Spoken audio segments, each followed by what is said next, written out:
हम कमात बानी हो, कि मुझे आज नोटिस मिलता है और 2 दिन बाद उनसे रिजाइन मांगा जाता है और मुझे लगता है कि ये महज एक संयोग नहीं है। हाँ, पति को नेहा की फेम की वजह से मुश्किल हो रही है? हाँ, क्यों नहीं कह सकते हैं, कह सकते हैं। क्योंकि मेरे पति कमाते थे, वो कमाई नहीं होती है, तो पर्सनल लाइफ में बिल्कुल चेंज आया है। नमस्कार, बिहार तक देख रहे हैं आप। मैं हूं आपके साथ इंद्र मोहन और मेरे साथ हैं नेहा सिंह राठौर। परिचय की मोहताज नहीं है, कावा फेम। और सबसे बड़ी बात है कि बिहार की बेटी, उत्तर प्रदेश की बहू, और चर्चा में ज़बरदस्त इसलिए भी कि यूपी सरकार में नोटिस और बिहार की सरकार के खिलाफ जो अभी फ़िलहाल मामला चल रहा है उसमें कावा पार्ट 2। लेकिन एक बेसिक सवाल निकल के आता है कि सबसे पहले आपने गाया बिहार में कावा, फिर आपने उत्तर प्रदेश का पार्ट 1 गाया, उत्तर प्रदेश का पार्ट 2 भी आप ले आए, लेकिन बिहार का पार्ट 2 लाने में काफ़ी वक्त लगा। लगातार लोग सवाल उठाते थे कि ऐसा क्या हो गया कि नेहा बिहार सरकार से क्यों नहीं पूछती? नहीं। तो मैंने विधानसभा जब चुनाव था 2020 में, तो उसमें मैंने सवाल पूछे थे। वही 15 साल चच्चा पप्पा के शासनकाल में क्या हुआ, उन सारी चीज़ों को लेकर के मैंने सवाल पूछा था। वो बिहार में काबा सीजन 1 था। इसके बाद क्या हुआ, आपने देखा भी किस तरीके से चचा भतीजा फिर मिले। तो मैं ना सरकारों को वक्त देना चाहती हूँ ताकि बच के निकलने का मौका ना मिले। ठीक है, कोई बात नहीं। अब सवाल उनसे पूछते हो तो लगते हैं कहने, अभी तो मुझे आए हुए 10 दिन हुआ है, अभी तो मुझे आए हुए महीना भर हुआ है। तो मुझे भी लग रहा था कि ओके, टाइम ले लो, ताकि आप ये ना कह सको कि अभी तो मुझे आए हुए इतने ही दिन हुए, मैं क्या कर सकता हूँ। तो मैंने थोड़ा टाइम लिया कि ठीक है भाई, इतना मौका मैंने आपको दिया, इतना लंबा वक्त गुजर गया, अब क्या किया। तो वक्त लगता है। और जो चीज़ें ये अभी नालंदा और सासाराम में हुई, लोग इस पे भी मुझे कहते बड़ा वक्त लगा दिया। मैंने कहा देखो क्या है ना, जिस तरीके से फर्जीवाड़ा चीज़ों को लेकर के हो रहा है। अभी एक कोई पत्रकार है वहाँ बिहार में, एक चीज़ को इतना ज़्यादा, मनीष कश्यप, हाँ, उन्होंने इतना वायरल करा। वो उनकी ट्वीट वगैरह को देख करके, उनकी वीडियोस वगैरह देख करके मैंने भी ट्वीट कर दिया। मैंने इवन एक लाइव भी किया और लोग मुझे ही गालियाँ देने लग गए कि तुम्हें कुछ पता है न्यूज़। मैंने कहा नहीं यार, क्या हुआ है, हम तो यही जानते हैं। तो आप इस तरह से फर्जी खबरें दिखा रहे हो, तो एक होता है ना कि थोड़ी लगता है कि नहीं यार, एक गंभीर व्यक्ति होने का मतलब यही है कि थोड़ा चीज़ों को स्पष्ट जानो, फिर अपनी कोई प्रतिक्रिया दो। अच्छा, मेरा इस इंटरव्यू को करने का एक मकसद और था कि मैं जानना चाहता था, या यूँ कहें कि नेहा की थोड़ी सी पर्सनल लाइफ में झांकना चाहता था कि नेहा, मुझे याद है कि उन पहले वीडियो से जिसमें आप अपने गांव के घर में एक अमरूद का पेड़ था उसके सामने बैठ के आपने वहाँ से वीडियो बनाना शुरू किया। उसके बाद आपने एक गमछा बांध के वीडियो बनाना शुरू किया कमरे के अंदर से, वो कोरोना काल के इस समय में। और उसके बाद अब दिल्ली तक की यात्रा, बड़े बड़े मंच आपने शेयर किए, बड़े बड़े इंटरव्यू किए। इस सफ़र में आप क्या मिस कर रही हैं, और वो पहले वाला अच्छा था या अभी वाला अच्छा है? देखिए, हर दौर अच्छा है। अच्छा है, अनुभव होते रहना चाहिए। गांव से निकल करके दिल्ली आना और दिल्ली के मंचों से बात करना, मेरे लिए तो सारा ही अच्छा है। और सच ये है कि मैं बहुत मिस करती हूँ अपना गांव, दिल्ली आकर के। लेकिन अब मिस करने जैसा वही है कि मैं गांव देहात की लड़की हूँ। अब आपने कहा ना, जो पगड़ी बांध करके आम के बगीचे, मेरे घर के आगे ही है द्वार, उस पर बहुत सारा आम का बगीचा, आम का पेड़ है, अमरूद का पेड़ है।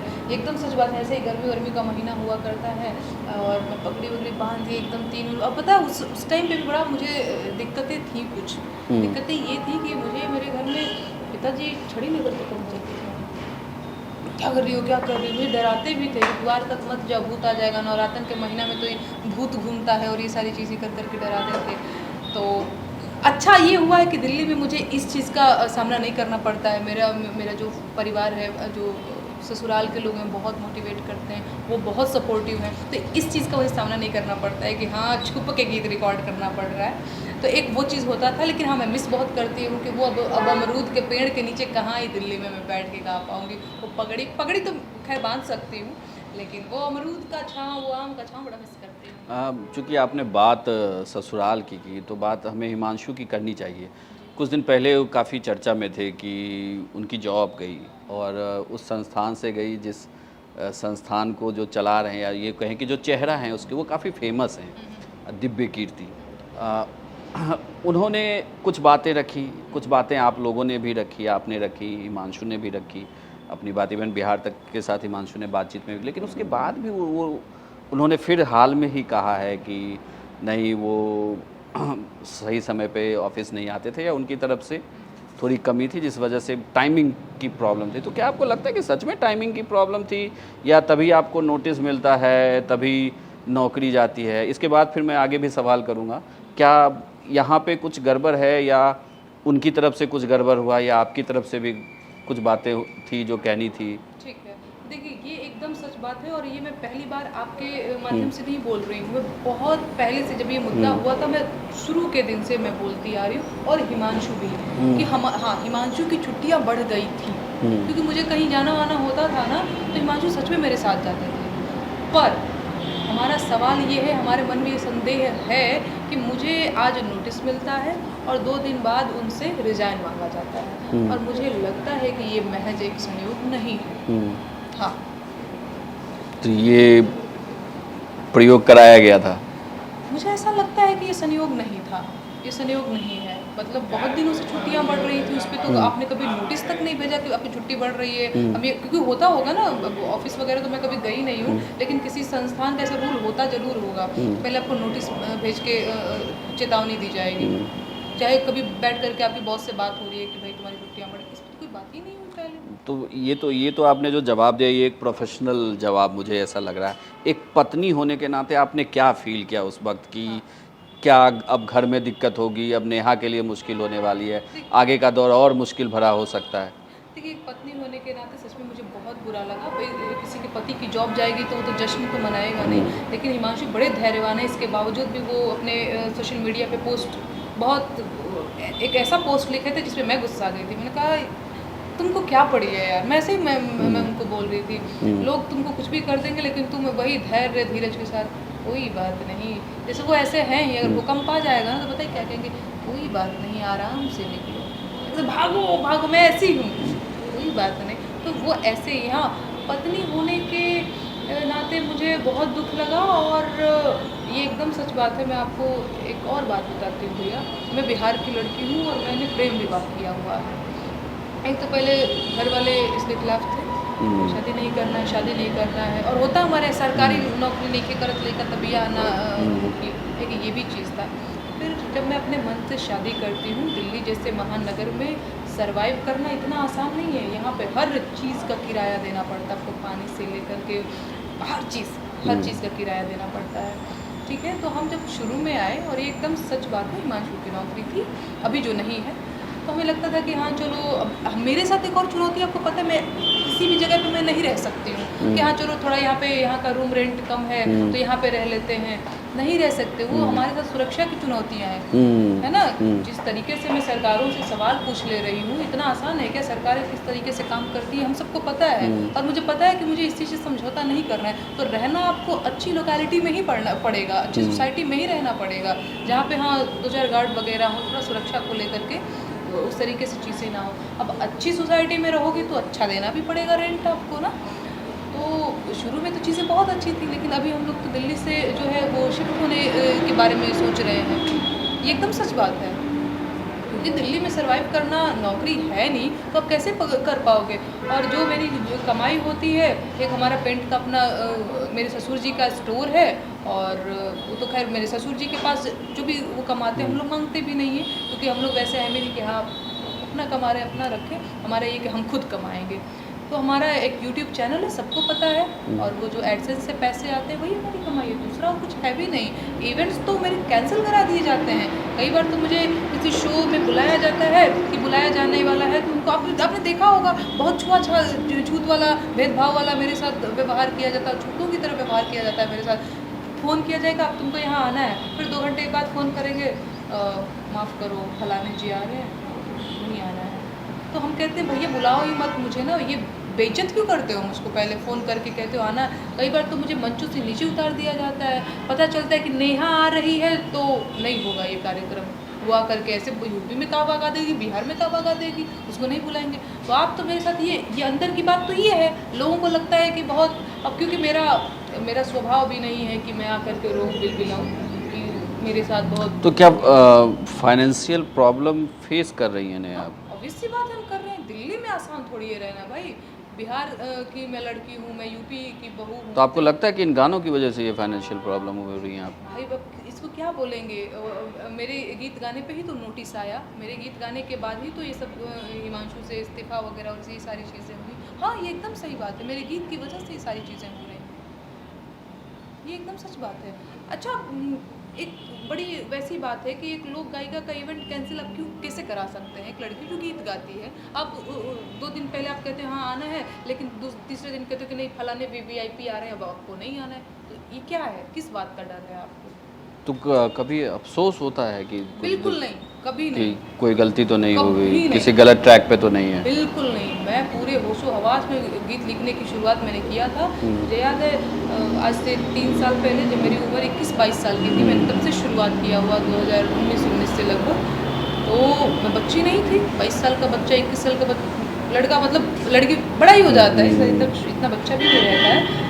मैं पूरे होशो हवास में गीत लिखना शुरू मैंने किया था, और आज भी मैं पूरे होश में गीत लिखती हूँ, और मुझे पता है कि मुझे अपने उसूलों से, अपने सिद्धांतों से कोई समझौता नहीं करना है। मुझे प्रलोभन भी आते हैं, पर मुझे लगता है यार मैं अपनी ही नज़र में गिर जाऊंगी। जितना कॉन्फिडेंटली मैं ये बात कर पाती हूँ कि नहीं मैं जनता के साथ हूँ, जिस दिन पार्टियाँ आपको फंडिंग करेंगी उस दिन आप अपने मन की बात थोड़ी बोलोगे, उनकी बात बोलोगे। तो मुझे लगता है कि नहीं, ये मुझे नहीं करना है, मैं अपनी नज़रों में गिर जाऊंगी, फिर इतना कॉन्फिडेंटली मैं आपसे बात नहीं कर पाऊंगी। फिर पता है मैं क्या कहूँगी ऑफ कैमरा, भैया ये सवाल मत पूछिएगा, ये मैं कहूँगी। लेकिन आपको भी पता होगा मैंने आज तक नहीं कहा होगा ये सारी चीज़। मैं कहती हूँ भाई जो आपके मन में सवाल है आप वो मुझसे पूछ सकते। नहीं, जैसे मेरा सवाल, चूँकि आपने कहा और काफ़ी भावुक भी हैं इस चीज़ को लेके, जैसे एक बिहार की लड़की, चूँकि मैं भी शायद उस बैकग्राउंड से आता हूँ, तो उस हमारे दिमाग में एक चीज़ होता है कि हमें परिवार चलाना है, ये परिवार चलेगा कैसे, वो फर्स्ट प्रायोरिटी होती है हमारी कि हमारा परिवार सेफ रहे।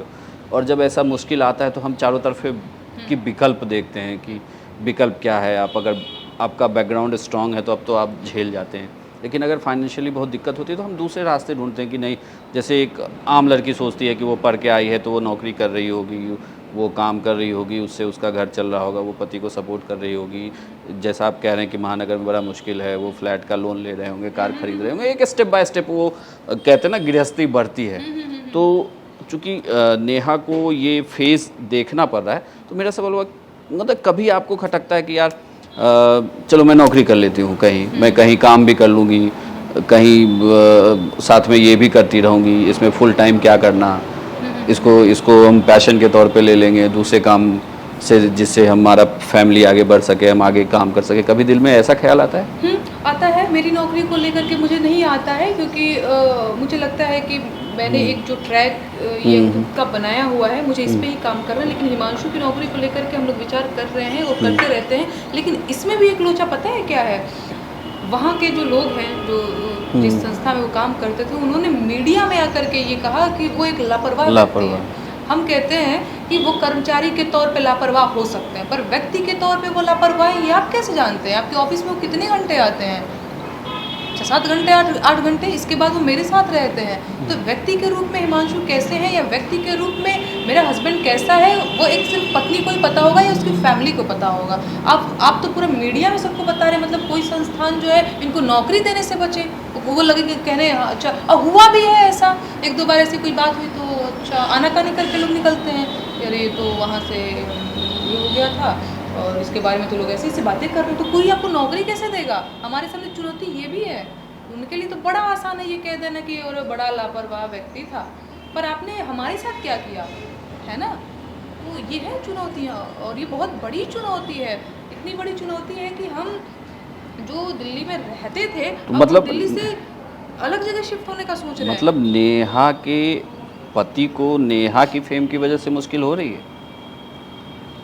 हाँ, क्यों नहीं, कह सकते हैं, कह सकते हैं, क्योंकि मेरे गीत वगैरह गाने के बाद ही ये सारी चीज़ें बहुत एक्टिव तरीके से हुई हैं, तो हाँ कह सकते हैं। अच्छा, अब मतलब नेहा के पास अगर ये विकल्प हो कि नेहा बिहार में सेटल हो या आप उत्तर प्रदेश में सेटल हो, चूँकि अब उत्तर प्रदेश की बहू भी हैं, तो क्या नेहा इस महानगर को छोड़ के शिफ्ट होना चाहेंगी? कि हाँ ठीक है, वहीं की लाइफ ज़्यादा बेहतर है, मैं वहीं से काम कर लूँगी? हाँ, हम सोच रहे हैं, बल्कि हम करने भी वाले, 1-2 महीना में शायद आपको यहाँ पे इंटरव्यू लेने के लिए फिर मुझे आना पड़ेगा वहाँ से। ये नहीं होगा कि मेरे यहाँ घर जी ने गाड़ी भेज दी है और आ गए, ये हो सकता है।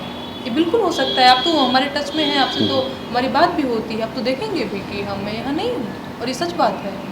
हम लोग विचार कर रहे हैं। तो कभी आपके जैसे घर में बड़े लोग होते हैं, क्या वो डरे नहीं हैं? जैसे आपने कहा कि सिक्योरिटी को लेके भी कंसर्न रहता है, थोड़ी डर लगता है मन में कि अगर इस इवेंट में गए तो कहीं मुश्किल ना हो जाए, हाँ। कहीं कोई लिंच ना हो जाए, कहीं हुटिंग ना हो जाए। तो क्या नेहा को ये मुश्किल अब ज़्यादा फेस करनी पड़ रही है, या कब जैसे जैसे पॉपुलैरिटी बढ़ रही है ज़्यादा फेस कर रहे हैं हाँ, आप? हाँ, ज़्यादा फेस करना पड़ रहा है। अब तो एक और मैं आपको बात बता रही हूँ, अभी यूपी में काबा जब चर्चा में था, वो मैं हर जगह भी बताती रहती हूँ और आपके साथ भी मैं साझा करना चाहूँगी। मैं बाबा विश्वनाथ का दर्शन करने गई थी, 2-4 लड़के पत्थर उठा ले, अरे ये वही लड़की है ना यूपी में काबा, ऐसे पत्थर उठा के मार मार मार करने लगे थे। तो वो तो वहाँ पे पुलिस के 1-2 लोग थे, फिर वो मैंने बोला कि भैया ये लोग कंट्रोल करिए इसको। वो लोग भाग गए एकदम पीछे हो करके। तो ये हुआ, होता रहता है मेरे साथ भाई। आपको पता है सबसे बुरा तो तब हुआ, और ये एकदम सच बात है, ये लोगों को पता भी नहीं होगा कि ये हमारे साथ। मैं सच में इमोशनल नहीं होना चाहती हूँ इंदु मोहन जी, मैं नहीं ही हूँ, मैं बहुत कॉन्फिडेंट लड़की हूँ। सबसे पता है हमको, मुझे जो लगता है सब कुछ कर लो, मेरे स्वाभिमान को चोट मत करो। जिस सोसाइटी में अभी मैं रो दूंगी तो लोगों को लगेगा है रो रही थी, बाबा ने डरा दिया, पता फलाना ढिमकाना डरा दिया। मैं जिस सोसाइटी में रहती हूँ, इन लोगों की जो पुलिस टीम आई, वहाँ का गार्ड तक मेरे बारे में फुनफुना रहा था कि कैसे लोग हैं। वहाँ के लोग हमें निकालने की धमकी दे रहे थे कि ये तो चोर उचक्के लोग हैं, उनको कोई मामला भी नहीं जानना है कि इनके साथ हुआ क्या है। उनके साथ बस ये है कि ये कोई बहुत ही संदिग्ध टाइप के लोग यहाँ रहते हैं, पक्का अपराधी टाइप के लोग होंगे। लोग ये बात करने लग गए थे। मैं और हिमांशु पति पत्नी में हम लोग पार्क में बैठे हुए थे, वहाँ का जो एक्स प्रेसिडेंट थे, वो 2 लड़का लड़की बैठे, भगाओ उसको, उसको पता था। हमने कहा किसको भगा रहे हैं आप, हम दोनों मैरिड हैं, लफंगा ही करने नहीं बैठे हुए हैं, और इंटरव्यू देने बैठे हुए थे पार्क में। ये माहौल क्रिएट किया वहाँ के गार्ड। मतलब आप समझ रहे हैं, जो गार्ड हमारे आने जाने पे कहता और मैम कैसी हैं, वो गार्ड पीछे छुप के ये वही है, पुलिस की नोटिस आई थी, क्या आपने छोड़ा है मुझे, और आपको लगता है बहुत बड़ा काम कर लिया आपने। तो हम जैसे लोगों के लिए जो सच में अपने उसूलों के साथ जीने वाले लोग होते हैं ना, हमें लगता है कि हम नून रोटी खा लेंगे, लेकिन हमारे स्वाभिमान के साथ कोई समझौता हम नहीं करेंगे, है ना। तो हमें बड़ा दुख हुआ, हम बड़ा हिमांशु से कह भी रहे थे यार ये क्या हो रहा है, पर हम नहीं साझा करते हैं, मीडिया में बचते हैं। हमको लगता है कि लोगों को ये लगेगा कि सहानुभूति पाना चाहती हैं।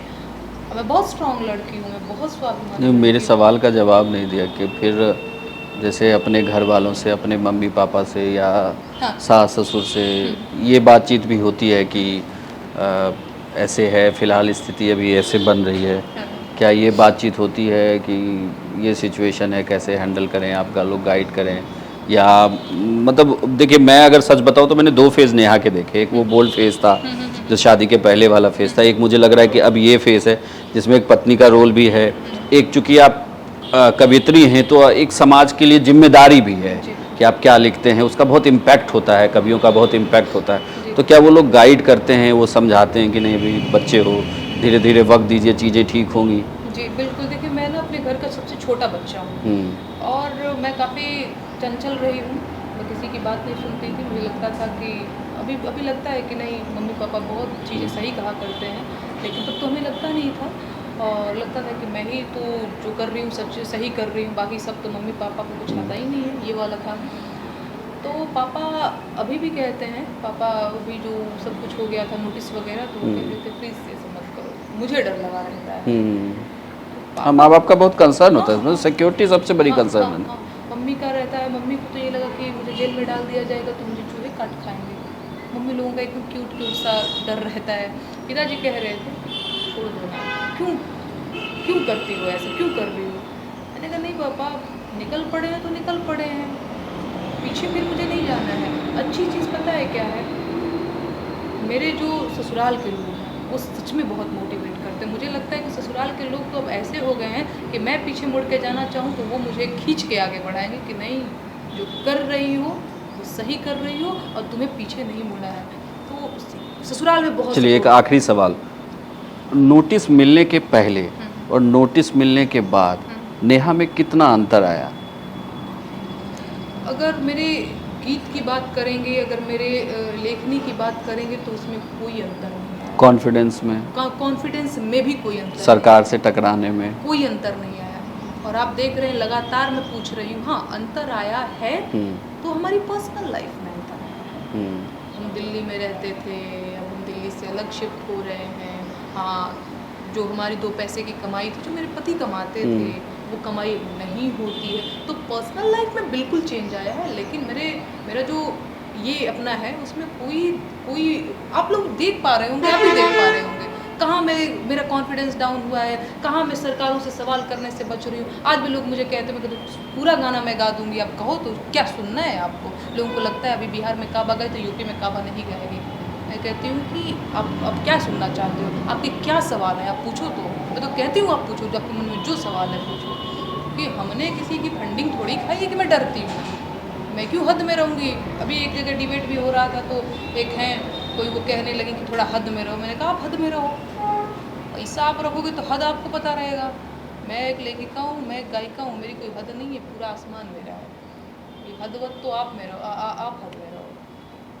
चलिए, अब ये हमारे साथी नेहा सिंह राठौर। बस आखिरी में चूँकि मैं ख़त्म कर रहा हूँ, ख़त्म आप ही कर दीजिएगा मेरी जगह। मैं चाहता हूँ कि बिहार में चूँकि पलायन और बेरोज़गारी एक बड़ा मुद्दा रहा, आपको कोई ऐसा गाना जो आप हमारे दर्शकों के लिए जाते जाते गाना चाहती हैं तो आप उसी गाने के साथ छोड़ दीजिए ये। हाँ ठीक है, मैं एक गीत सुनाती हूँ। पहले लिखा था कि भाई, आपने सुना भी होगा, दोबारा से सुना देती हूँ।